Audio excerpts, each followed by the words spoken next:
Vamos falar em holding, pô, tela em branco, não sabemos nada. Vamos lembrar de governança corporativa. O que a governança corporativa vai nos dar? O cenário. É aqui que nós vamos começar a desenhar. O nosso cliente vai começar a nos falar: doutora, eu tenho o medo que os riscos da minha operação atinjam os bens pessoais que eu adquiri depois de muito trabalho. Pô, maravilha, desenhamos isso, colocamos o nome da empresa, qual é a contingência civil, trabalhista, tributário, blá, blá, blá. E ele deixa bem claro que ele tem medo que os riscos da operação ultrapasse a pessoa jurídica e chegue nos imóveis. Só que para a gente ir de forma bem didática, bem metodológica, agora a gente precisa avançar para o item de número 2. Vocês lembram qual é o item número 2? Qual é o segundo fundamento? Desconsideração da personalidade jurídica? É isso aí. Então, a desconsideração, item 1 é a governança corporativa, os 3 cenários, princípio da proteção, definir quem é o inimigo, definimos o inimigo, é o número 2, é a desconsideração da personalidade jurídica, que é quando os riscos ultrapassam a personalidade da empresa e atingem nos imóveis. Vamos dar uma olhadinha para ver quando que isso acontece. Então, o que é importante que vocês tenham uma noção bem clara, tá? Cada ramo do direito vai ter uma regra sobre a desconsideração da personalidade jurídica. A consolidação das leis trabalhistas, maneira de falar, é lá no artigo 2º, se eu não me engano, parágrafo 2º, o Código de Defesa do Consumidor é no artigo 28, o Código Tributário Nacional está lá no artigo 135, a Lei 9.610, que é a Lei de Lavagem de Dinheiro, também vai ter determinado ponto que vai falar na desconsideração da personalidade jurídica. O que é importante a gente ver? O Código Civil de 2002, porque esse artigo 50 ele é aplicado em conjunto com o artigo 2º da CLT, em conjunto com o artigo 28 do CDC, com o artigo 135 do CTN, tá? Então vamos dizer o seguinte, se a gente entende o artigo 50, a gente pode conseguir entender os outros. Se a gente não entende nem o artigo 50, putz, danou-se, tá? Daí vai viajar nessa matéria.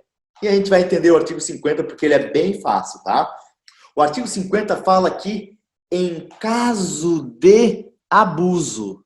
Então não é tudo quanto é caso, tá, gente? Então a empresa operacional, ela vai segurar a bronca. A blindagem, ela é forte, tá? Ela não é ruim. A blindagem brasileira, pô, ela é respeitável.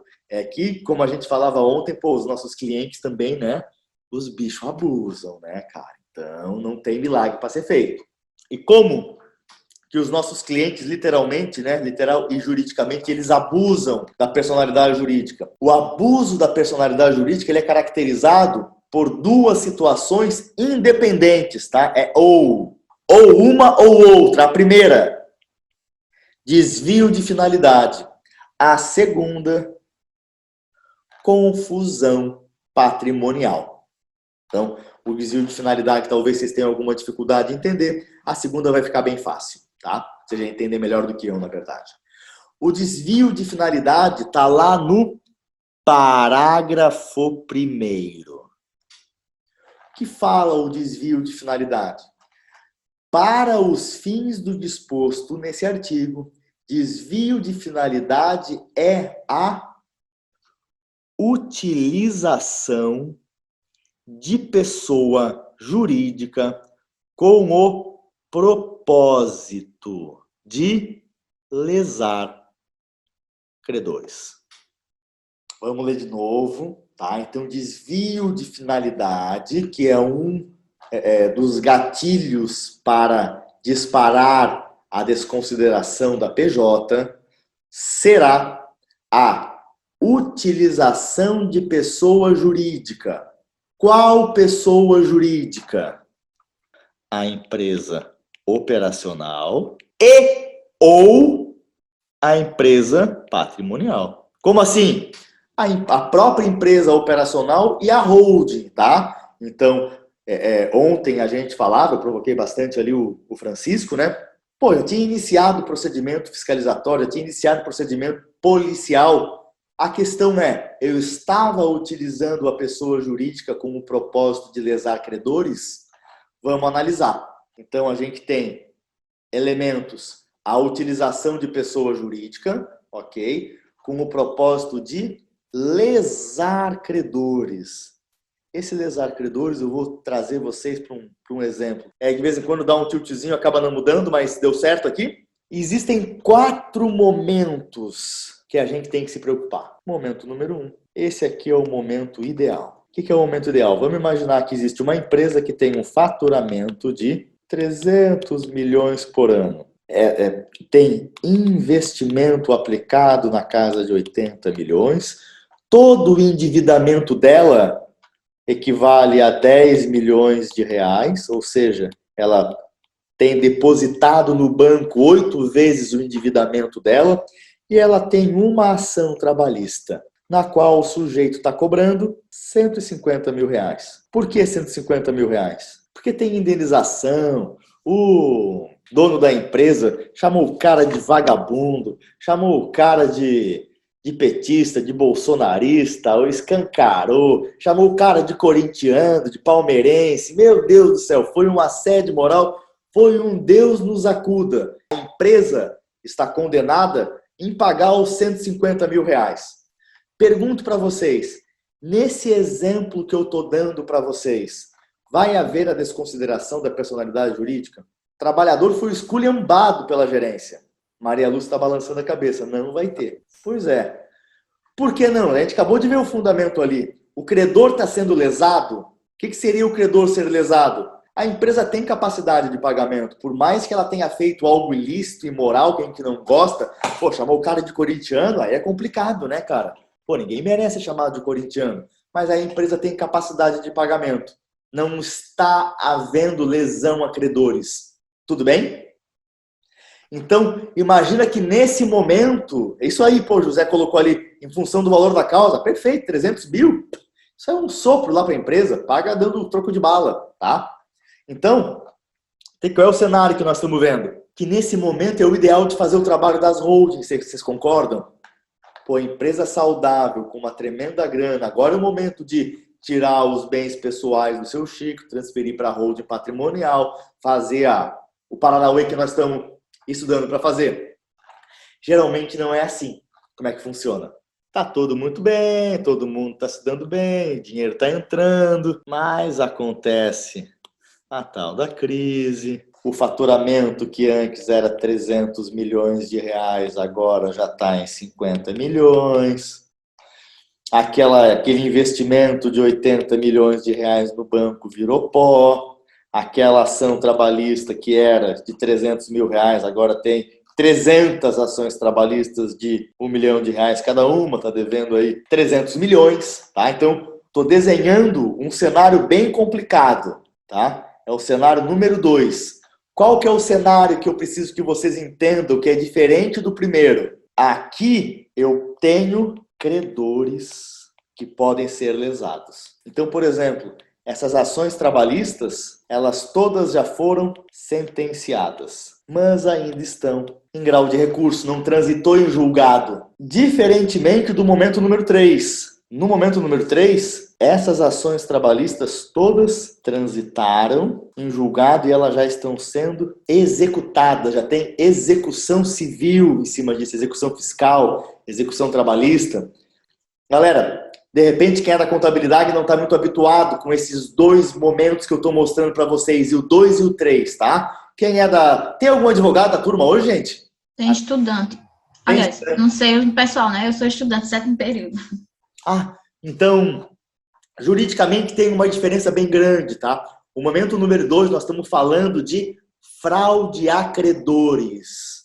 Tem um nível de gravidade. O momento número 3, nós estamos falando de fraude à execução. Tem um nível bem maior de gravidade. E tem o momento número 4. O que é o momento número 4? Quando o patrimônio já está indisponibilizado. O que é o momento 3, tá? Então, o momento 3 é quando o oficial de justiça está buscando carro, buscando imóvel, tentando penhorar as contas. Então, momento 3, já tem ordem de penhora, já tem cautelar fiscal acontecendo. O que é o momento 4? É quando a ordem de penhora já foi cumprida. Então, mesmo se a gente quisesse, a gente não consegue mais movimentar, porque lá no registro de imóveis está escrito que a matrícula está penhorada em função da execução fiscal número tal. Não dá mais para movimentar. Entendido que nós temos ocorrer a desconsideração da personalidade jurídica, a gente tem que ver configurado o abuso de forma. Uma das facetas do abuso de forma é o desvio de finalidade. Para que esteja configurado o desvio de finalidade, a gente tem que ter credores, e não basta ter credores, tem que ter credores sob o risco de lesão. O risco de lesão que os credores no direito brasileiro eles podem ter é ou fraude a credores, eu já tenho uma dívida constituída, está determinado que é o meu nome, estamos vendo alguns detalhes, tá? Liquidez, juro, blá, blá, blá, mas ele me deve, isso já está certo, só não sabe o quanto. E o cara está pedalando patrimônio para uma empresa e está pedalando a empresa para os seus filhos. É claro que eu posso alegar fraude a credores. Vamos lembrar uma coisa bem bacana, tá? Quem está tendo essa aula não dá bola para onde vem o dinheiro. Então não importa para a gente se quem está nos pagando está fazendo o grupo para fugir da dívida ou se quem está nos pagando é quem está cobrando a dívida. Percebe? Então pode chegar alguém, adoramos quando chega lá no escritório uma senhorinha chorando, ai doutor, meu marido fez uma holding para não dividir o patrimônio comigo. Vocês acham que vai dar certo isso? Não dá. A gente recupera tudo. Filho sem nota fiscal, por exemplo. Conhecem essa expressão? Filho sem nota fiscal? Então, o filho de fora do casamento é filho igual. Tem que receber o patrimônio na mesma proporção que a gente estava falando, né? Que a gente vai ver das legítimas ou não. O desvio de finalidade, ele vai acontecer quando houver a possibilidade de lesão a credores. E no direito brasileiro tem duas possibilidades. Fraude a credores ou fraude à execução. Então, nesses 4 momentos, momento ideal, pergunto para vocês, se alguém chega no escritório de vocês e pede, segunda-feira, logo depois da aula, faz os trabalhos de holding aí para mim, estou no momento número 1, momento ideal, vocês fazem o trabalho? Vão topar fazer o trabalho? Vão, né? Não tem bronca. Chegou no escritório segunda-feira, o cara, olha, bicho, na boa, eu quero fazer o trabalho de holding, mas eu já estou no momento número 2. Tem um monte de ação trabalhista que eu já recebi sentença desfavorável para mim. E aí? Vocês fazem o trabalho? Podem ter certeza que se cair na mão do Renato, ele vai encher o saco de vocês. Opa! Tais usando pessoa jurídica com propósito de lesar credores. Aí o Francisco ali, sim, já realizo constituição da holding, agora melhor ainda. Então, e no momento 3? Negócio seguinte, galera. Tem sentença, transitou, julgado, começou um monte de execução. Os oficiais de justiça estão tudo atrás de mim para penhorar os meus bens. E aí, vocês vão fazer o trabalho no momento número 3? Claro que vão. E no momento 2, vão cobrar mais do que cobrariam no momento 1. E no momento 3, vocês vão cobrar muito mais do que vão cobrar no momento 2. Por quê? Porque o trabalho vai ser colocado sob chumbo. Então, não é motivo para não fazer o patrimônio estar complicado. Aliás, se eu fosse trabalhar só para gente que está no momento ideal número 1, tinha feito 2, 3. A maioria da galera vem quando dá problema. Aqui, quando nós estamos no momento 2, desconsideração da personalidade jurídica. O cliente vem procurar porque sabe que o patrimônio está em risco, certo? Existe alguma forma de garantir que todo o patrimônio não entre no risco iminente de perder por conta de fraude a credores, alguma coisa? Não tem garantia nenhuma. Aliás, tu pode garantir para ele que o patrimônio vai ser arrastado. Entendi. Digamos assim, tu irás prestar um serviço cobrando mais caro, dizendo para ele, olha, a probabilidade de tu ser atacado, mesmo constituindo isso, é altíssima. Altíssima. Perfeito. Pensa assim, pensa numa engenharia, tá? A tua casa mora num barranco, no morro. E aí tá desmoronando o morro. Tá dizendo, cara, a gente vai ter que fazer uma estrutura que vai ficar sob pressão. Olha o tamanho do morro que tá vindo. A estrutura que nós vamos colocar aqui vai sofrer. Percebe? Mesma coisa no jurídico. Não é que tu não possa garantir que nada vai entrar. Tu vai garantir que tudo vai entrar. E que tu vai estar do lado do cliente durante toda essa briga. Tem uma diferença de percepção que parece que esse trabalho é assim, ó. O cara faz e some. Acabou. Não tem mais, está tudo protegido. Aí, não, esse trabalho é dia a dia. Não é aquela consultoria que trabalha com o cliente uma vez na vida ou está na morte. Todo mês está conversando com o cara, todo dia. Está recebendo oficial, infelizmente, né? Então, o cliente, o fundador, que é um cara que já venceu na vida, ele sabe que não tem solução fácil. Ele não vai comprar a solução dos problemas dele. Ele vai comprar alguém que fique do lado dele para segurar o rojão. É bucha, galera. Trabalhar com isso é encrenca. Trabalhei numa empresa, eu até estava tentando ver como é que eu encaixaria essa história toda que eu tô aprendendo aí, né? Então, porque assim, a empresa era uma empresa familiar, o fundador foi lá, montou a empresa na época, isso lá no final dos anos 90, lá para 98 mais ou menos, ele já tinha falecido, né? E uma das filhas era uma empresa de capital aberto. Uma das filhas era a maior acionista e assumiu a administração da empresa, a outra nunca quis se envolver com a empresa e o pai deixou o valor que seria de ações e imóveis para ela, porque sabia que ela não ia... Tinha um pouquinho lá de ação, mas não apitava nada, né? Era uma empresa de fertilizantes, aí tinha bombado, bateu recorde de agricultura brasileira e tal. Entrou muito dinheiro na empresa e o que a pessoa fez? Gastou tudo. Gastou a rodo, comprou fazenda lá na Argentina, mas tudo da empresa, mas para pessoa física. Ela usava a pessoa jurídica para ter patrimônios na pessoa física. Aí depois teve uma crise, acho que uma estiagem, não sei, um monte de agricultor não conseguiu pagar o financiamento, um monte de coisa, e a empresa não tinha recurso para manter. Usou todo o patrimônio da empresa para benefício dela, pessoa física. A empresa entrou em concordato, na época, né, existia concordato, falência, e um banco, acho que do Panamá, que entrou até com pedido de falência.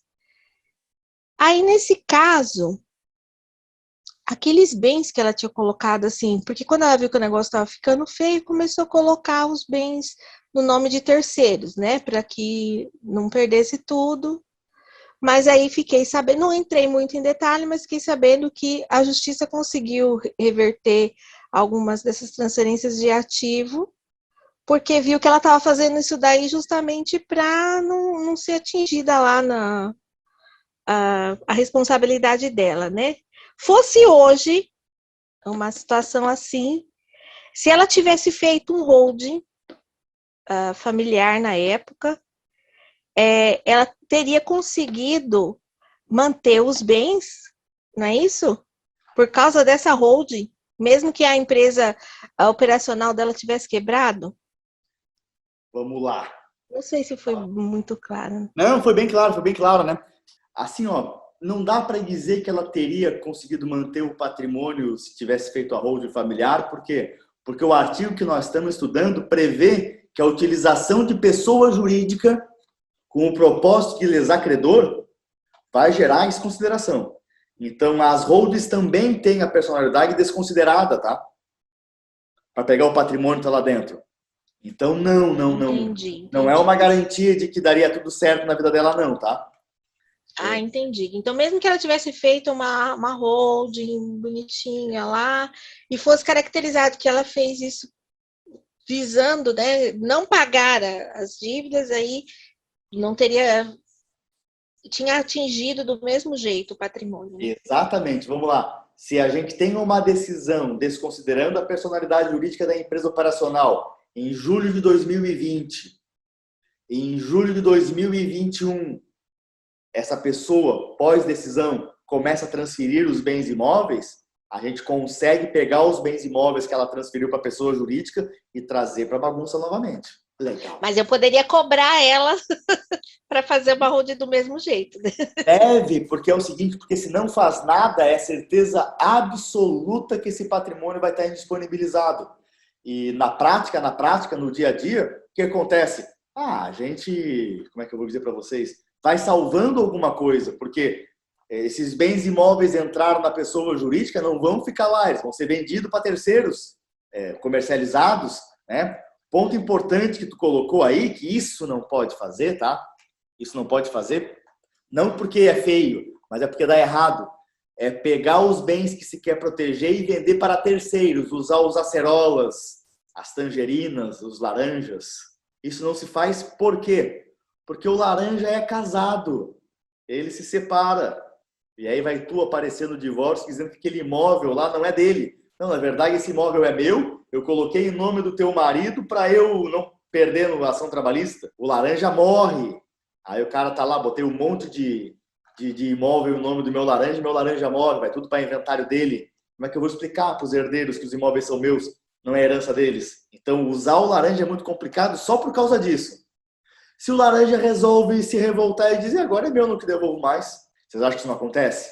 Acontece pra caramba. Então, por isso que existem essas estruturas societárias patrimoniais, para não ter que usar laranja, tá? Outro ponto bem importante que a colega colocou, que a empresa entrou em concordata, programa de recuperação judicial, extrajudicial ou falência. Onde que se encaixa esse tema da recuperação judicial e da falência aqui na nossa matéria? Pô, vamos supor que a nossa empresa operacional está cheia de problemas. Pô, montei a holding, comecei a perder as discussões, demorei muito, o advogado demorou para fazer os contratos, não saía da junta, tô vendo que eles estão pegando os meus bens pessoais. Daqui a pouco vão pegar meus bens pessoais. Quando tiver na iminência de pegar meus bens pessoais, eu entro com um plano de recuperação. Tá? Então, a recuperação judicial e até a falência também é uma forma de evitar a desconsideração da personalidade jurídica. A holding, a patrimonial, eu tenho a empresa operacional, daí eu tenho a patrimonial. A patrimonial, qual seria o meio de vivência dela, vamos assim dizer? Excelente. Locação de bens imóveis. Então, mas e se a empresa patrimonial foi criada por um exemplo? O dono da empresa operacional tem imóveis que mora filhos e netos e bisnetos, e ele tem um monte de carro. Então, na verdade, ele não tem nada para alugar, ele não tem nada assim que vai girar. Essa empresa vai ser deficitária. Ela vai necessitar de aportes constantes de dinheiro para poder fazer a manutenção da empresa, ter caixa, para poder pagar IPTU. Automóvel geralmente não vai para a holding patrimonial, tá, Maria Lúcia? Ah, tá, são imóveis. Imóveis, isso. E aí, esses imóveis que eu trouxe aqui, que mora todo mundo, e aí eu trouxe para minha empresa patrimonial. Então, eu vou precisar fazer aportes. Esses aportes entram como? Empréstimos? Não seria muito prudente fazer empréstimo, porque o cenário que nós estamos trabalhando é de uma empresa sem receita. Ela não vai ter como devolver isso no futuro. E ele entra como, então? Ah, pois é, né? Alguém está dando, está sendo uma alma boa? Uma das possibilidades, tá? Primeiro pensa na estrutura. Vamos pensar que nós temos uma holding patrimonial, fomos até o item 5, tá? Governança corporativa, desconsideração da personalidade. Para escapar da desconsideração, a gente formou capital social com bens imóveis. E aí ficamos com as cotas, doamos as cotas com usufruto. Acabou. Esse é o cenário, tá? Então, o que a gente tem? Uma empresa com sócios nos proprietários e usufrutuários. Eles que têm que manter a empresa? Pois é. O que acontece? Quem é dessas figuras, a gente sabe que a entidade holding patrimonial não gera receita. Aí vem a pergunta. Os sócios nos proprietários, os filhos, eles têm origem de receita? Por exemplo, eles são produtores rurais, eles são sócios de outras empresas? Sim, são donos das operacionais. Então, as operacionais distribuem lucros para os sócios nos proprietários, que são os filhos aportam o dinheiro na empresa patrimonial. E aí eles aportam como aumento de patrimônio social. Não é como mútuo. Entendi. Na prática, aconteceu uma transferência bancária. o contador, ficou sabendo um mês depois, na hora que manda o extrato bancário, que não mandam. E eu, advogado, fiquei sabendo 6 meses depois. 9 meses depois. Bem isso aí. Ou talvez só na ECD e na ECF, né? Como é que nós vamos dizer É isso aí. Não dá para dizer que foi um aumento de capital social porque não tem o ato na junta comercial. Aí contabiliza como adiantamento para futuro aumento de capital, como a FAQ, que é outra continha que está dando problema para a gente aí. E aí, o quanto antes, você já vai lá e já faz a alteração no contrato, porque, na verdade, o dinheiro já foi aportado. Segundo o entendimento da Receita Federal, a gente fez uma FAQ em janeiro de 2020. A gente pode regularizar esse adiantamento para futuro aumento de capital em abril do ano seguinte, até o final do 4º mês do exercício subsequente. Fizemos o AFAC em dezembro, temos até abril do ano seguinte para fazer a alteração contratual, convertendo o que antes era adiantamento em efetivo capital social. Entendi. Eu faço assim, vai socando transferência bancária para a empresa, vai contabilizando como a FAQ, chegou no final do ano, encerrou o ano, vai no razão, soma tudo, faz uma alteração contratual. Então, vamos considerar que pelo menos uma alteração anual vai existir. Vai. Nesse caso que está falando, sim. Ah, tá. Obrigada. Obrigado, não. A tua resposta poderia ser não. Os sócios nos proprietários não têm origem do dinheiro. Só quem tem origem do dinheiro são os usufrutuários. E aí, mané, como é que faz? Se o usufrutuário aportar o dinheiro como a FAQ, ele volta a ser sócio. Desfizemos todo o trabalho. Aí eu posso ir na pessoa jurídica do usufrutuário, passo para o meu filho e o meu filho aporta. E como é que tu passa da pessoa jurídica do usufrutuário para o teu filho? Doação? Aí paga TCMD. Dou uma parte, posso emprestar outra parte. Os famosos ajustes das declarações. Emprestar vai ter que devolver. Não resolve, só posterga. Sociedade em conta de participação. Aí tem que ser através de SCP, tá? Eu vou ali fazer uma parada cardíaca e já volto. Ô, professor, só ali a questão do AFAC. Qual seria a instrução normativa ali da Receita Federal ou alguma informação? Onde eu posso localizar isso? Ativo lá de 84, Emerson. My God, é velho. Esse é velho, mas... É o CST número 17? Putz, é um CST da vida aí, cara. Não sei, dá uma olhadinha. Acho que sim, tá? Mas sabe como é que é? Tic-tac, uma hora dessa, morrendo da fome. Então, o que nós estamos falando? Enquanto ele vai vendo aí o parecer, deixa eu voltar aqui para o nosso artigo, só para finalizar essa parte. Professor, ali só...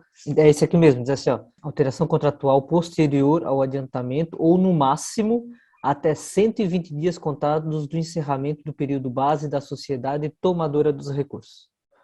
Perfeito. Isso é importante, uma coleguinha aí fez, eu acho que era a Jaque, né? Ela comentou que, tô lá no meu escritório, veio um cara encher o saco, me fazer uma pergunta, o que eu faço ele fazer? Vai ler o regulamento. Perfeito, tá ensinando o cara. Mais tarde eu vou mostrar para vocês o que eu chamo, né, lá na minha metodologia revolucionária de estudo do direito tributário, o prisma do ordenamento jurídico, tá? Então a gente tem os atos do Poder Legislativo, a gente tem os atos do Poder Executivo e a gente tem os atos do Poder Judiciário. Então, quando a Jaque manda o cara ler o regulamento, geralmente o contador, né? Claro, tá mandando ler conforme o decreto. Se a gente tem alguma dúvida no regulamento, o que a gente vai procurar? Geralmente uma solução de consulta, porque é um pronunciamento da própria Receita sobre a aplicação daquele artigo que é dela. Isso é o maior exemplo da gente agir em conformidade, agir em compliance. Então, aqui no nosso exemplo, quando eu faço uma FAQ, um adiantamento para o futuro aumento de capital, e eu converto a FAQ lá no final do 4º mês do exercício subsequente, o que eu estou fazendo? Eu estou agindo em conformidade com a Receita. Agora, olha que interessante isso aqui. Tem que essa decisão do CAR fala que esse prazo de 120 dias não vale. Olha que interessante. A gente tem um parecer normativo da Receita valendo. Se for uma pessoa jurídica fazendo uma FAQ para uma outra pessoa jurídica não respeitar esse prazo, vai ser encarado como um mútuo, vai ter IOF. Na defesa, a gente alega que esse prazo é de parecer normativo, não é lei, o CARF vai lá e derruba a autuação. Então, aqui eu estou dando um exemplo para vocês das duas formas de trabalhar. Primeiro, trabalhar em conformidade. Nesse caso, o que a gente faz? Gente, eu sei que o CARF está do meu lado, mas vou eu me meter a besta de puxar briga com a Receita? Eu vou agir em conformidade com o parecer normativo. Mesmo sabendo que o CARF, se eu for autuado pelo IF, eu vou derrubar, para que puxar briga? Mesmo sabendo que a Receita está errada, eu, Renato, converto, tá? Janeiro, pega todos os afacs, converte essa encrenca logo, faz uma alteração contratual, tá? E eu nem cobro por alteração contratual, então eu não vou ganhar mais nada com isso.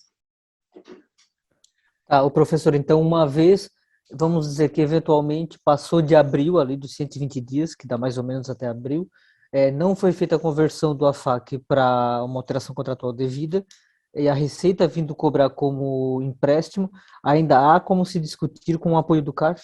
Totalmente, jurisprudência pacífica, mansa, tá, Emerson? Tranquilo. Nenhuma autuação de IOF se mantém em cima de 120 dias. Uhum. Tá?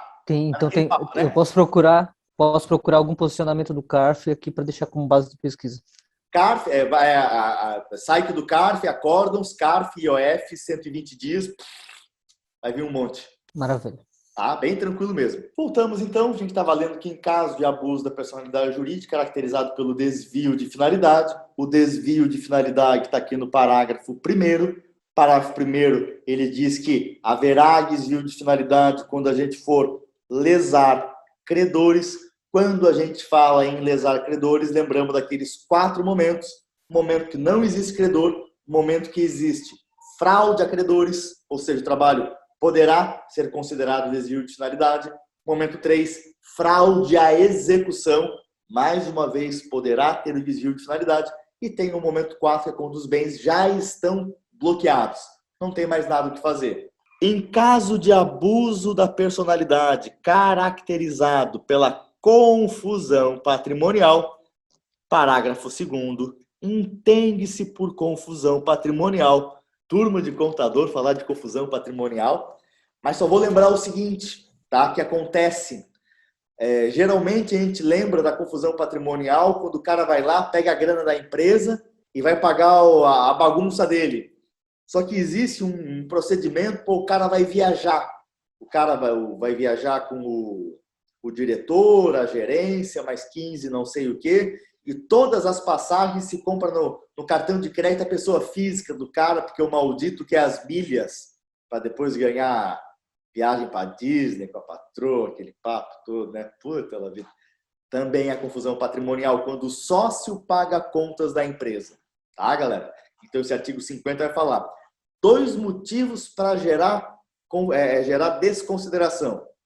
Desvio de finalidade, a gente quer fraudar credores, lesar credores, ou quando há confusão patrimonial, ou seja, a empresa paga a conta do sócio e o sócio paga a conta da empresa. Princípio da entidade, mistura o patrimônio, exatamente, princípio contábil da entidade. Aqui no parágrafo 3º, a gente tem o que se chama de desconsideração às avessas. O que é desconsideração às avessas? A desconsideração normal é quando a empresa operacional é desconsiderada e eu pego os bens do sócio. Mas tem sócio que é espertinho, o que o sócio faz? Ele cria uma empresa patrimonial e coloca os bens imóveis lá na patrimonial. O que é o parágrafo 3º? É quando a empresa operacional vai ser desconsiderada para pegar os bens da pessoa física. Chegou na pessoa física, não tem bens. Ele não tem nem bens imóveis, nem bens participações societárias, porque já doou para os filhos. Aí o parágrafo 3º é o fundamento para chegar lá na holding que foi doada para os filhos. Tá? É a desconsideração inversa, indireta ou às avessas. E para finalizar, só ler aqui o caput dele, né? Em caso de abuso da personalidade caracterizada pelo desvio de finalidade, parágrafo 1º, ou pela confusão patrimonial, parágrafo 2º, pode o juiz, a requerimento da parte ou do Ministério Público, desconsiderar a personalidade jurídica para que os efeitos de certas e determinadas relações de obrigações sejam estendidos aos bens particulares. O que eu quero chamar a atenção agora de vocês? Pensem que a gente tem 10 credores. Um credor desse conseguiu a desconsideração da personalidade jurídica. Só esse credor atinge os bens pessoais. Os outros 9 não. Cada relação de obrigação tem que conseguir uma decisão do juiz para chegar nos bens do sócio. Tá, galera? Não é porque um conseguiu, não é porque passou um boi vai passar boiada.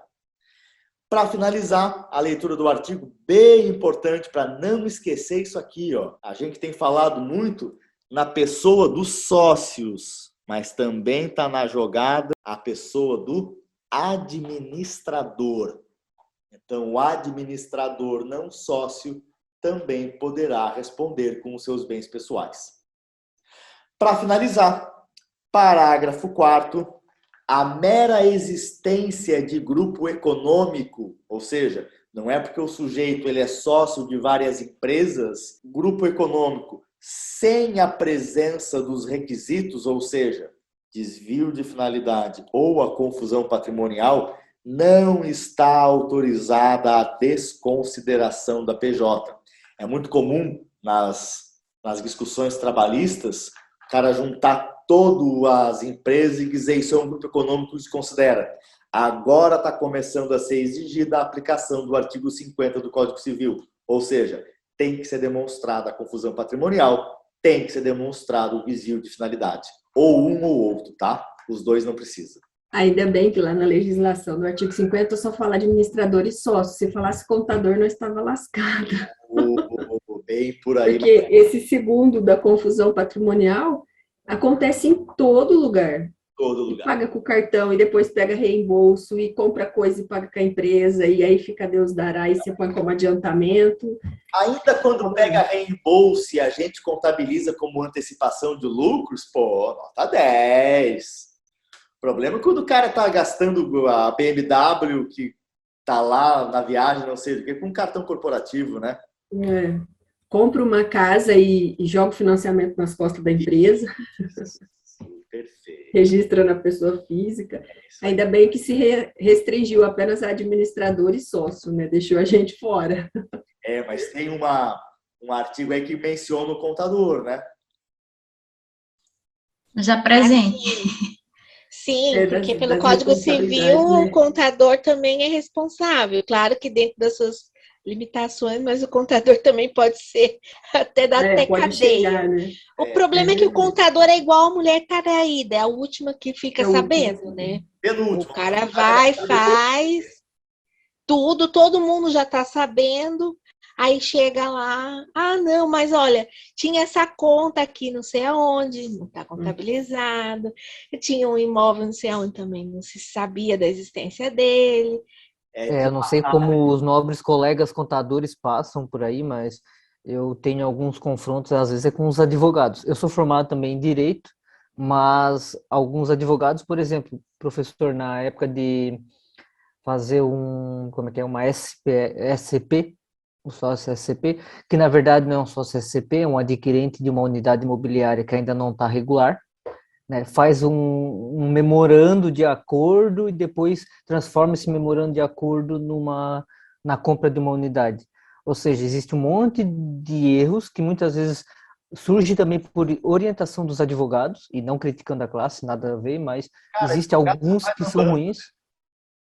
E daí orientam de forma errada o cliente, ou dizem que não vai dar problema, não sei o quê, porque eu pego alguns casos que o cliente vem orientado pelo jurídico, que parece não ter esse conhecimento do nosso princípio da entidade, né? E acaba fazendo um monte de porcaria.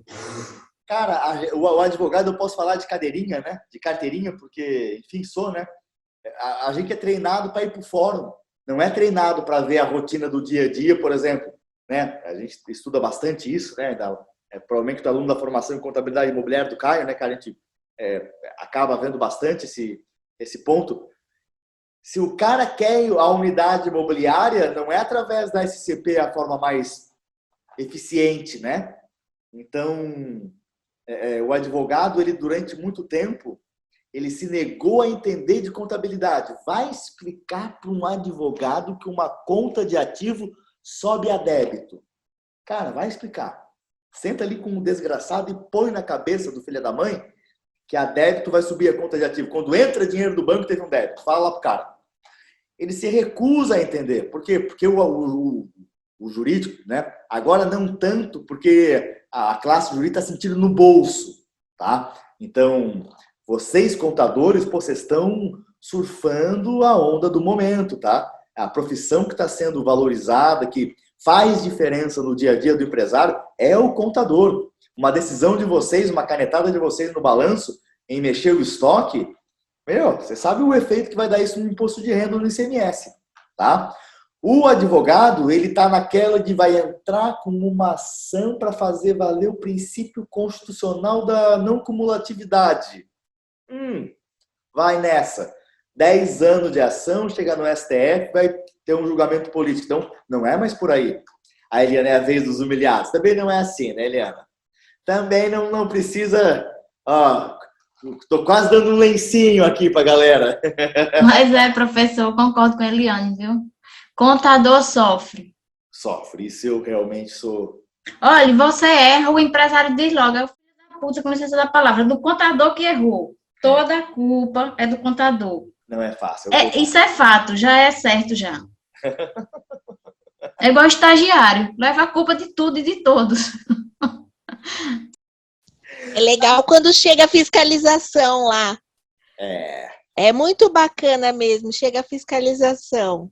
Não tem o que fazer, o cara faz as cagadas e depois é o contador que tem que ficar lá justificando para o fisco.